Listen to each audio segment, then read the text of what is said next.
This is Optimal Living Daily, episode 21. Follow Your Passion is Crappy Advice by Joshua Fields Millburn of the Minimalists.com. Get ready to maximize your potential with Optimal Living Daily, the podcast that brings you the best in personal development and productivity every day of the week. Your optimal life awaits. Now here's your host, Justin Malik.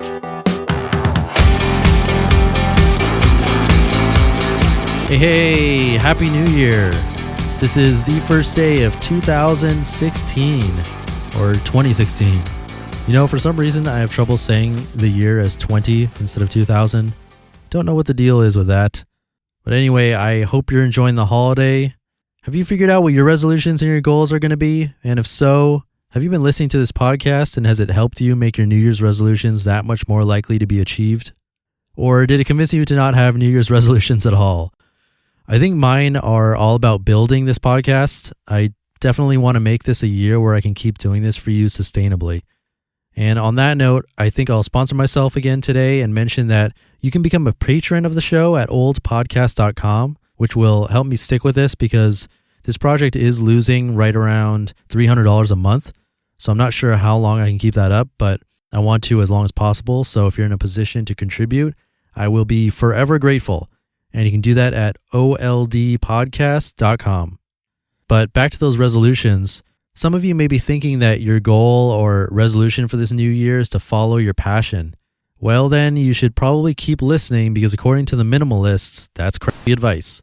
And you'll see what I mean in this quick episode, which is actually an interview style post between Joshua and a man he's about to introduce. So, well, actually I'm going to introduce him, but same thing.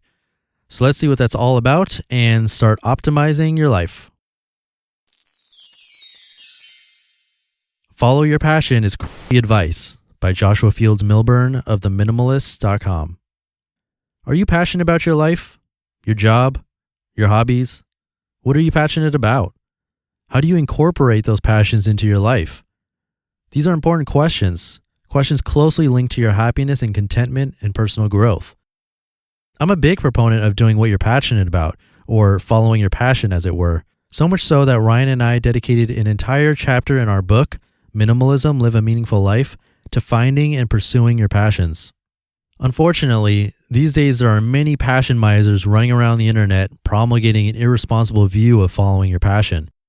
While these people are often filled with good intentions, the end result of their advice of dropping everything to merely follow your passion can prove to be disastrous.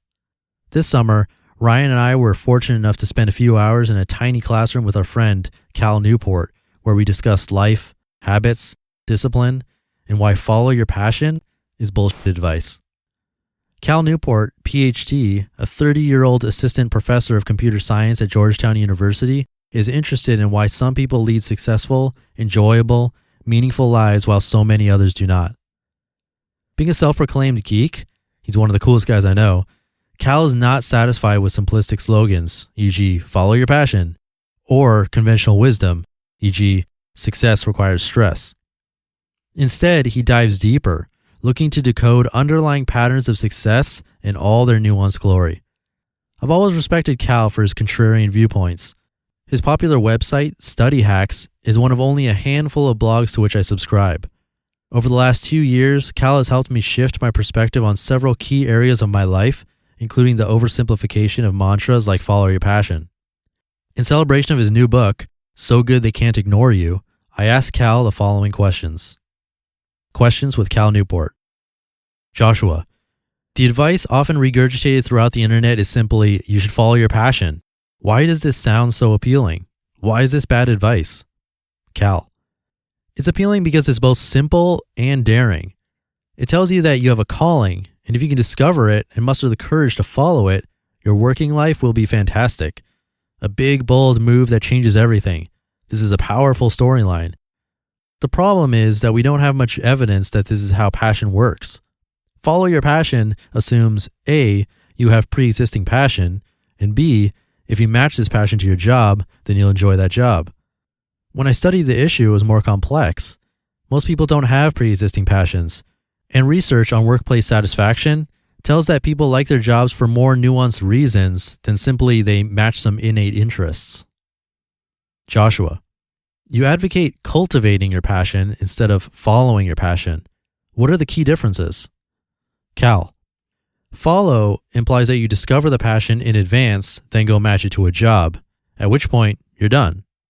Cultivate implies that you work toward building passion for your job. This is a longer process, but it's way more likely to pay dividends. It requires you to approach your life like a craftsman, honing your ability and then leveraging your value, once good, to shape your working life toward the type of lifestyle that resonates with you. Joshua, in your research, what were some of the most common misconceptions you discovered about following your passion? Cal, the biggest issue I ran into is semantic. When I say don't follow your passion, some people get upset because they think I am saying don't follow the goal of being passionate about your work. But I'm not saying this. Passion is great. I just don't see a lot of evidence that passion is something existing naturally, waiting to be discovered. It takes hard work and planning to develop. Joshua, in a recent speech, you told people to, quote, do as Steve Jobs did, not as he said. I thought this was great advice. Can you expand on it? Cal, Steve Jobs, in his famous Stanford commencement address, told the students, and I'm paraphrasing here, you've got to find what you love, don't settle. If you read the press and social media that surrounded the event, it's clear that many people interpreted this as him saying, follow your passion. If you go back into the details of his biography, however, you discover this is not what he did. He stumbled into Apple Computer. It was a scheme to make a quick $1,000 at a time when he was passionate mainly about Eastern mysticism. But Jobs was open to opportunity. When he sensed that his scheme was bigger than he imagined, he pivoted and poured a lot of energy into building a company around selling computers. He cultivated passion. He didn't follow it. Joshua, oftentimes people get excited, i.e. passionate, about an idea, but they quickly lose steam and soon lose their drive to see their idea through. Why does this happen? How can we rectify this problem? Cal, an issue here is that we rarely talk about what true passion feels like. The sensation of excitement about a particular idea is often a different sensation than the type of deep passion that drives people into a fulfilling career. Excitement comes and goes. True passion arises after you put in the long hours to really become a craftsman in your field and can then leverage this value to really have an impact, to gain autonomy and respect, to control your occupational destiny. Joshua, if someone is lost and she doesn't know what her passion is, what first step do you recommend to get her on the right track towards cultivating her passion? Cal, here's the key. There is no special passion waiting for you to discover. Passion is something that is cultivated. It can be cultivated in many, many different fields. Therefore, it doesn't make sense to say, I don't know what my passion is. What does make sense is to say, I haven't yet cultivated a passion. I should really focus down on a small number of things and start this process. You just listened to the post titled, Follow Your Passion is Crappy Advice by Joshua Fields Millburn of the Minimalists.com. I think one of the big takeaways there is that we shouldn't confuse passion with excitement, and that passion actually comes after spending a ton of time with a craft, or playing the long game, as they say. It's definitely applicable to me with this podcast. It's something that started out as, and I even called it a passion project, but as I'm now in episode 21 and I see how much work is involved, the dynamics change. I still get excited when people write to me or tell me that they listen to every single episode. You know who you are. But the passion and drive back when this was just an idea was a different thing. For me now, it's really about sticking with it, honing the craft, improving upon it, learning more about it, and cultivating it, as Cal said. And on that note, like I mentioned earlier, this, quote, passion project of mine does lose a couple $100 every month. So if you're able to contribute, become a patron of the show.